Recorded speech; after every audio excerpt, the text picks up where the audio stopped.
ഏറ്റവും പ്രധാനപ്പെട്ട കാര്യം നമുക്കറിയുന്നതാണ്.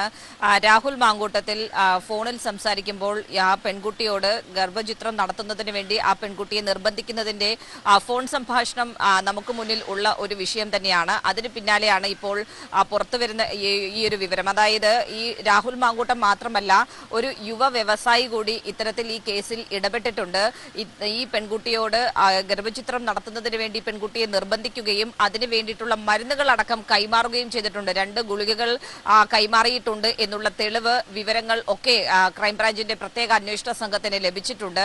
അതിനൊപ്പം തന്നെ രാഹുൽ മാങ്കൂട്ടത്തിന് പുറമെ ഈ യുവ വ്യവസായിയും ഈ പെൺകുട്ടിയെ ഭീഷണിപ്പെടുത്തിയിട്ടുണ്ട്. ഗർഭചിത്രം നടത്താത്ത പക്ഷം അതിൽ ഭീഷണി അടക്കം ഉണ്ടായിട്ടുണ്ട്. അത്തരത്തിലുള്ള ഫോൺ കോളുകൾ ഉണ്ട്. നിരവധി തവണ ഗർഭചിത്രം നടത്താൻ നിർബന്ധിക്കുന്നതുമായ അതോടൊപ്പം തന്നെ ഭീഷണിപ്പെടുത്തുന്നതുമായിട്ടുള്ള ഫോൺ സംഭാഷണങ്ങൾ ഉണ്ടായിട്ടുണ്ട്. അതിന്റെ വിവരങ്ങളടക്കം ക്രൈംബ്രാഞ്ചിന്റെ അന്വേഷണ സംഘത്തിന് ലഭിച്ചിട്ടുണ്ട് എന്നുള്ളതാണ് മനസ്സിലാക്കുന്നത്. ഏതായാലും ക്രൈംബ്രാഞ്ചിന്റെ പ്രത്യേക അന്വേഷണ സംഘത്തിന്റെ നിരീക്ഷണത്തിൽ തന്നെയാണ് ഈ യുവ വ്യവസായി ഉള്ളത്. ഈ യുവ വ്യവസായി എന്ന് പറയുമ്പോൾ പത്തനംതിട്ട സ്വദേശിയാണ് ഈ വ്യക്തി.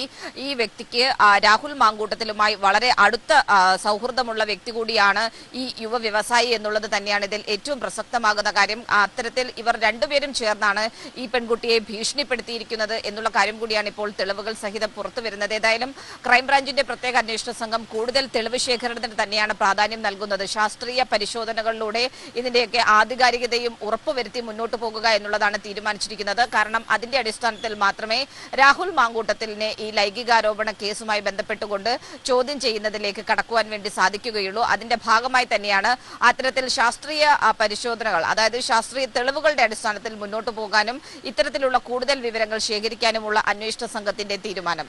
ബംഗളൂരുവിൽ വെച്ച് നടത്തിയ ഗർഭചിത്രവുമായി ബന്ധപ്പെട്ടുള്ള വിവരങ്ങൾ നേരത്തെ തന്നെ പ്രത്യേക അന്വേഷണ സംഘം ശേഖരിച്ചിട്ടുണ്ട്. അതിന് പുറമെയാണ് ഇത്തരത്തിൽ ഇവിടെ വെച്ച് നാട്ടിൽ വെച്ച് നടന്ന ഗർഭചിത്രവുമായി ബന്ധപ്പെട്ടുള്ള വിശദാംശങ്ങൾ, അതിന്റെ കൂടുതൽ വിവരങ്ങൾ ഒക്കെ ക്രൈംബ്രാഞ്ചിന്റെ പ്രത്യേക അന്വേഷണ സംഘം ശേഖരിക്കുന്നത്.